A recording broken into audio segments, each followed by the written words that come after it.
Boa noite. Meu nome é Silvia. Eu sou a gestora da área de Relações Institucionais e Formação. Em nome da escola, queria agradecer a presença de vocês hoje.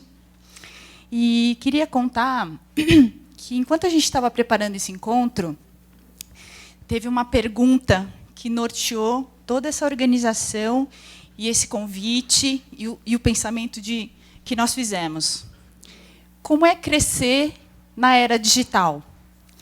E essa pergunta é daquele tipo de pergunta bem boa, assim, porque não é uma resposta fácil, óbvia, simples de responder. Ela obriga a gente a parar, pensar, né? Obriga a gente a observar, ser observador das crianças, ser escutador da potência das crianças, não é? E ela não tem um passo a passo, né? Então, hoje, esse encontro é um convite para a gente conversar. Por isso, esse formato mais informal, de uma roda, não é nem uma mesa redonda, é uma roda de conversa mesmo, né? Nós vamos ter aqui algumas pessoas, algumas visões, para ajudar a gente a construir não uma resposta, mas caminhos, não é? E esse percurso de reflexão sobre essas questões da era digital começou em 2014, no final de 2014, não é? E de lá para cá a gente promoveu encontros com professores, a equipe de todos os segmentos. A gente fez um trabalho com os alunos, a gente fez um encontro no primeiro semestre com os pais de terceiro ano do fundamental à terceira série de ensino médio, não é? Mais focado na questão da socialização na era digital. E, nessa ocasião, a gente teve uma convidada, que foi uma especialista em direito digital, que trouxe a contribuição dela a respeito dos cuidados que a gente tem que ter nas redes sociais e em orientar as crianças, os adolescentes, no uso das redes sociais. Hoje, nós estamos aqui com outro enfoque dentro desse grande tema da era digital, um enfoque voltado para famílias de amarelinho a terceiro ano do fundamental. E nós temos aqui hoje, nessa nossa roda de conversa, vou apresentar a Beth Fantauzzi, que é a coordenadora do Núcleo de Tecnologia da escola, Ana Lúcia Figueira da Silva, que é a coordenadora geral do infantil. Nós temos a convidada Daniela Tepperman, que eu vou ler aqui. Ela é psicanalista, mestre em psicologia escolar e do desenvolvimento humano e doutora em psicanálise e educação. E o Francisco Ferreira, que é o nosso diretor pedagógico, que hoje também vai ter um papel de articulador dessa conversa. Conversa para a qual a gente conta com a colaboração de vocês também. Tá bom? Então, vou dar a palavra para o Francisco. Obrigada. Boa noite. É muito bom a gente ter essa oportunidade de conversar sobre um tema que, hoje em dia, é, com certeza, um tema bastante relevante, né? Tanto para a escola, na educação escolar, quanto na educação familiar. Aliás, fazendo um comentário sobre o título, que está falando sobre desafios da educação, não está fazendo uma referência específica à educação escolar, então está falando também da educação de vocês enquanto pais, e está falando especificamente da era digital, não é? Sugerindo que há desafios da educação que são mais gerais e alguns que se apresentam aqui nesta época que nós vivemos, não é? E esse talvez seja o meu primeiro comentário. Acho que é importante a gente pensar que há questões que são muito antigas, não é? Elas estão aqui o celular. O celular tocando faz parte da educação desta época. Já é um desafio da era digital. Mas, enfim, tem questões que se apresentam para a escola, se apresentam para os pais há muito tempo. Elas não são novas, na verdade, não é?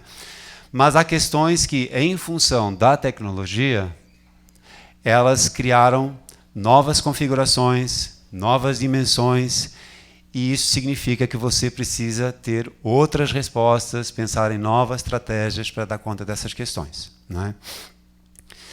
Falando mais especificamente da educação escolar, não é? A função da escola, no dizer de uma pensadora alemã, que é a Hannah Arendt, ela fala da escola como o lugar de acolhimento e inserção do indivíduo no mundo da cultura e no espaço público, não é?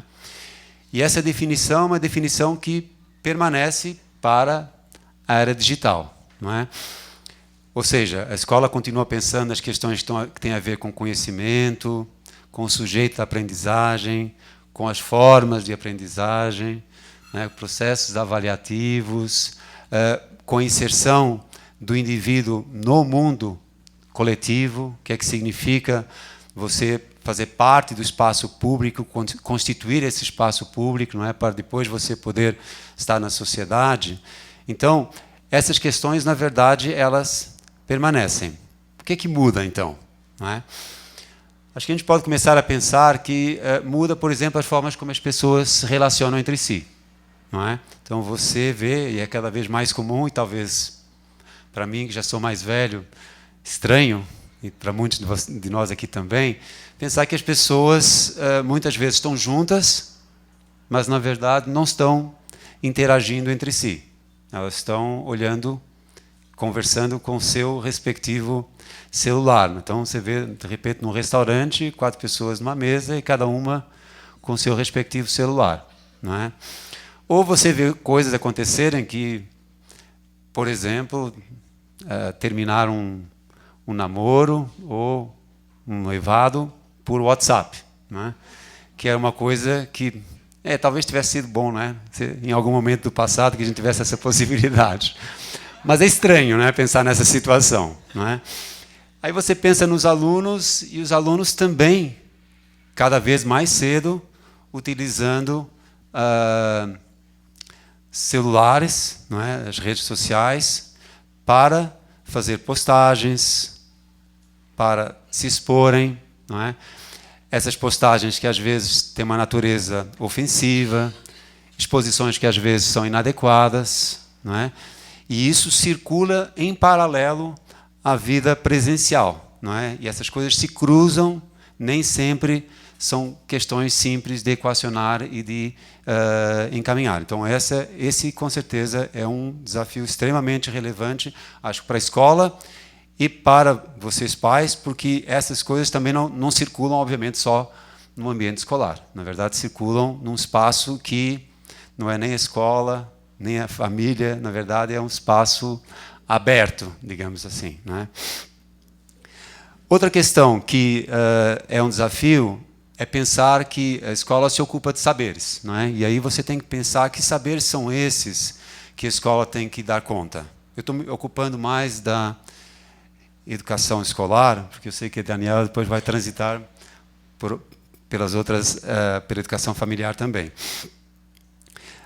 Mas que saberes são esses? Então você tem os saberes tradicionais que estão dentro das disciplinas ditas acadêmicas, não é? Mas no mundo, por exemplo, em que a questão dos valores, para citar de novo um pensador que é o Bauman, esses valores não são mais sólidos, são valores que são líquidos, não é? No sentido que eles não têm tanta, aparentemente eles não estão tão claros ou tão definidos, não é? Você tem que pensar na questão da formação ética, não é?